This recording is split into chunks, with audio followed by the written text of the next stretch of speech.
मसुदे घेऊन येतो आहे, हे चालणार नाही. सर, डिलिमिटेशनची खूप चर्चा होती, अजून 2 दिवस राहिलेले आहेत. काय वाटतं डिलिमिटेशन नाही येणार. आकडेवारी जुळते? नाही, अजून त्यांनी प्रयत्न त्यांचे सुरू आहेत. म्हणजे सुंब जळला तरी पीळ जळत नाही, अमित शहांचा हे खरं आहे. बरं, तो पीळ पण जळेल. अजूनही त्यांचे प्रयत्न सुरू आहेत. आमिष दाखवणं, खासदारांना धमक्या देणं, हे चालू आहे. पण त्यांचा आकडा जो आहे साधारण 360चा, तो झालेला नाही. त्याने एक कागद बनवलेला आहे आणि ते म्हणतात की आमचे 360 झालेले आहेत. त्या 360मध्ये त्याने आमचे 3 पकडले आहेत कागदावर. राज्यसभेत तुम्हाला नाही पकडले का? आमचे 3 पकडलेले आहेत. लोकसभेत राष्ट्रवादीचे 8चे 8 पकडलेत. यातला एकही माणूस बरं का त्यांच्या पंक्तीला जाणार नाही. पक्ष काय त्यांच्या मातापित्यांचे आहेत का? बापाचा शब्द मी वापरत नाही. आमचे पक्ष आमचे आहेत. आमच्या पक्षाचे नेते उद्धव ठाकरे आहेत आणि जे काय मला माननीय शरद पवार साहेबांच्या पक्षाकडून समजते त्यानुसार ते सुद्धा अशी कोणतीही समाजविरोधी भूमिका घेणार नाहीत. सर, राज ठाकरे आणि मुख्यमंत्र्यांची सकाळी भेट झाली. होऊ द्या ना, त्यात काय झालं? राज्याच्या मुख्यमंत्र्यांना जर एका पक्षाचा नेता भेटत असेल तर त्यात चुकीचं काय आहे? काही राज्याचे प्रश्न घेऊन गेले असतील, विशेषतः खड्ड्यांचा विषय.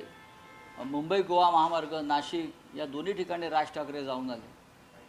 आमचा 17 तारखेला मोर्चा आहे नाशिकला खड्ड्यांसंदर्भात.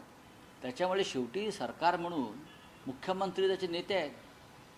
जर अशा कामासाठी जर भेटले असतील राज ठाकरे तर त्यांचं स्वागत केलं पाहिजे. राजकीय का असणार आहे? देवेंद्र फडणवीस दिल्लीत जात असतील, त्यांना निरोप द्यायला गेले असतील. आता तुम्ही चालला आहे दिल्लीत मंत्री म्हणून, एज्युकेशन मिनिस्टर, कदाचित ते पण असेल. गडचिरोलीचा विषय तुम्ही मांडताय, मुख्यमंत्री तिथले पालकमंत्री, याविषयी कधी मुख्यमंत्र्यांची भेट घेणार का? आता कारवाईचे निर्देश दिलेत तसे. बघा, माझं लक्ष आहे त्या सगळ्या घटनेवर.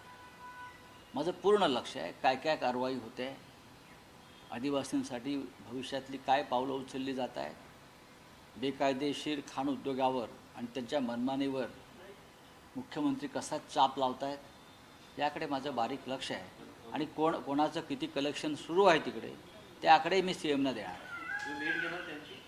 का घेऊ नये? घेऊ ना. चलिए बोलिए. बीजेपी और गवर्नमेंट जो है वो एक्यूज कर रही है अपोजिशन को कि वो साइलेंट है झारखंड प्रोटेस्ट पे. फॉर्मर एजुकेशन मिनिस्टर प्रधान ने भी यही बोला. प्रधान साहब ने, धर्मेंद्र प्रधान जी ने थोड़ा चुप रहना चाहिए. उनके खिलाफ जो गुस्सा लोगों के मन में आज भी है वो ठंडा नहीं हो गया. झारखंड की बात है, झारखंड के मुख्यमंत्री और प्रोटेस्टर वो दोनों संभाल लेंगे. अगर वहाँ कुछ गलत हो रहा है तो उसका कोई दिल्ली में बैठकर समर्थन नहीं कर रहा है. आपको पता होना चाहिए ये धर्मेंद्र जी को. और आपका इस्तीफा नीट के घोटाले में हुआ है, वहाँ का विषय अलग है. वहाँ की युवा जैन जी सड़क पर आई है, कल विधानसभा तक पहुँच गई थी. तो वहाँ सरकार एक है ना, वो सरकार देख लेंगी. लेकिन हमने भी